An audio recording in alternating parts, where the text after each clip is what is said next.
Hello everyone, my name is Niko Spark Green here, and I'd like to welcome you guys to the Indian Friends channel. And today we're going to be going over my coming out story. When I was a kid, I didn't know what my orientation was, and there wasn't really much to talk about with the childhood. By the time I got to middle school, my dad would take me to the volunteer fire company a lot as a kid, and he was really active as a member at the fire department when I was in middle school. And with that, I started to develop a crush on some of the firefighters, mostly the bear type. And I was hating myself because I'm like, why am I having these feelings? And so I hated myself for liking guys, and I kept it hidden. And middle school, I was getting bullied for having cancer in my right eye, and I started to get bullied for being gay. And I never told anybody my orientation at the time. So, going forward from there, when I hit high school finally, my mom had a feeling that I was different, and she confronted me about being possibly gay. Then we had a talk, and she told me that if you are gay, I will openly accept you for who you are. You deserve to be happy, and choose the path that makes you happy. Don't force yourself to be someone you're not. Which, I took that to heart. Then, fast forwarding from there, I had technically my third girlfriend. The first two girlfriends didn't really count because they were in grade school, and you don't know who you are. So I dated this girl for about a week and a half. She was a friend of mine in high school, and we decided things weren't going to work out. So we ended up staying good friends. Fast forward to 2011. I met a guy in college, and we became friends, and he was also a furry on FA. And he got me into joining Fur Affinity, and I made a lot of new friends there. And he had asked me out about 6 months later to go see a movie called Puss in Boots. And we technically said, okay. And it was originally set up as friends. About a week before the movie, he told me he had a crush on me, and I admitted I had a crush on him. We gave each other a chance to back out of the date, and we decided to just go ahead and date. The date went well, and I told my aunt and uncle about a month later. Then, following that on New Year's, my aunt and uncle told me to tell my grandmother. And that scared the hell out of me. Because my grandmother is highly religious, but I was told she deserves to know. And after that, we went in and I told her that I was bi at that moment. And she said, I believe this is a sin. I am disappointed, but I'll accept it. Just know that you'll be paying for it later on in your life. But I'm not going to disown you. I was happy, but I was also sad at the time as well. Because to hear someone was disappointed in me. But I was at least happy to get it off my chest. But then I was told, you have to let your father know. That's when I got really scared and nervous. And I know this is a little late in the video. My parents were divorced when I was a kid, and both remarried. And my dad was already on his second divorce at this time. And about 3 months after my grandmother found out, my dad was taking me to sign for my taxes. And while we were at the tax broker's office, we went to go get our paperwork, my dad questioned him. And he eventually said, I know you're hiding it. Come out and be honest. Who's the guy that you've been hanging out with? I know he's not a friend. I've caught you guys kiss and hug. Be open and honest. So I came out and told him. He's like, why didn't you tell me this first time, and why weren't you willing to come to me about this? I told him I didn't want to be disowned, and I didn't know if I could trust you with it. He felt bad about that, and he's like, I wasn't going to disown you. Am I happy? Not really. I am disappointed, but you're my son. But you've done a whole lot with your life, and you've done good with it. So, I accept you for everything.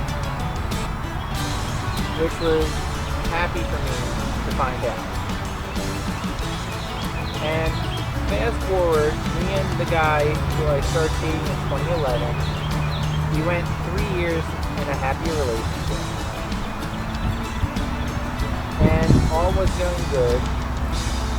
Unfortunately, my mom passed away in 2012 from 2 strokes that she had suffered from back in 2006 and had hospitalized her until 2012. And unfortunately that same year my partner had his other boyfriend take his life, sadly. And the relationship that we were in was an open relationship, and I was just getting started dating, so it was perfect for me to feel out a situation at the time. But after the other guy had supposedly committed suicide, and after my mom passed away, the relationship after 3 years started to go a little bit on the south side of Brooklyn. It started to feel a little distant, and started to drift apart. So we ended up breaking up after the 5th year, and we agreed to stay friends, and we ended on decent terms. I then eventually ran into Indy at Otakon 2015, and me and him became really good friends. And at first I didn't know it, but I had a small crush on him at the convention when I first met him, but I was too scared to say anything. Bonded over a plush that I had found in the dealer's room, and he went and walked me to the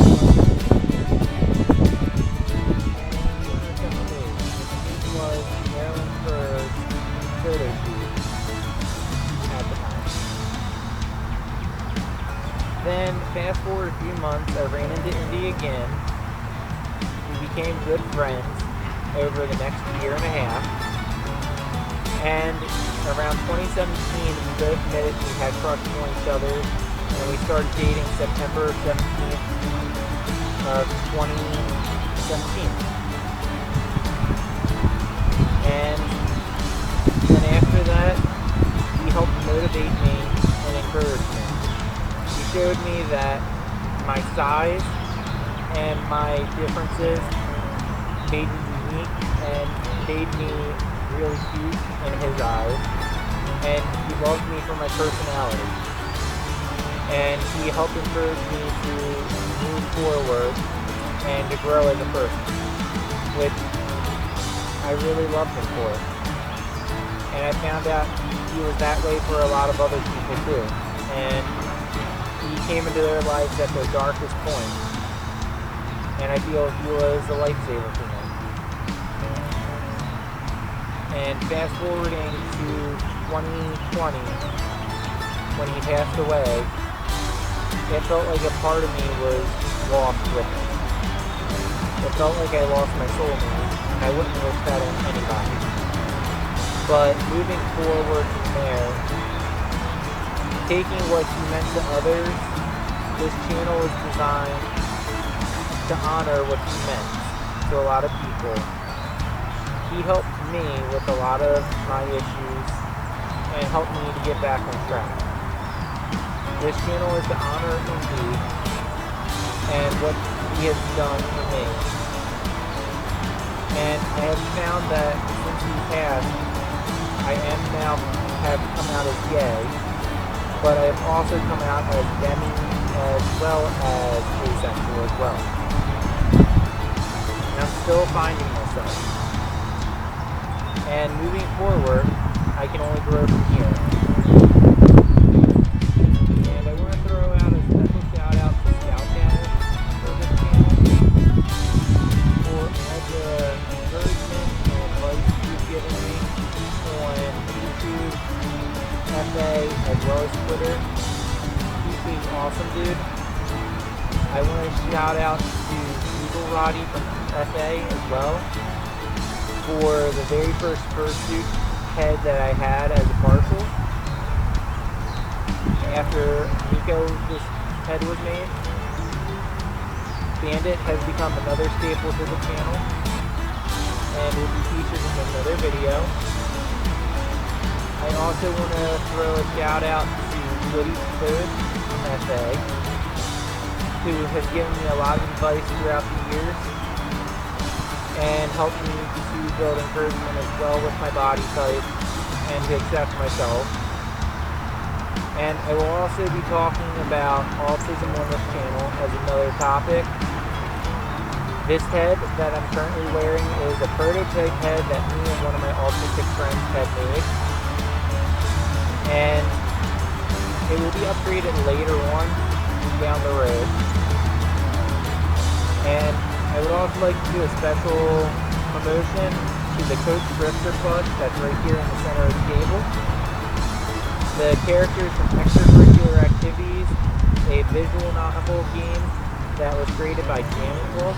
The plush is produced and sold on Wolfpress Studios website, and a link in the description will be below.